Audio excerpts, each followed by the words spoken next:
I was coming from the work and I need to have some photos because I was trying to change my driving license.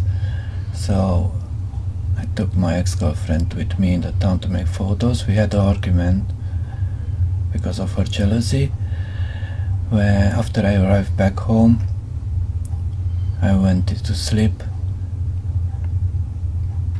and woke up burning. My right eye first time get foggy, then the second eye get foggy, then I get very panicked. I went to the shower, the 999 was called. It was a miracle actually that I survived. I had 33% skin grafts on my body and I believe more than 45% burns on my body, and I was in coma 5 weeks in this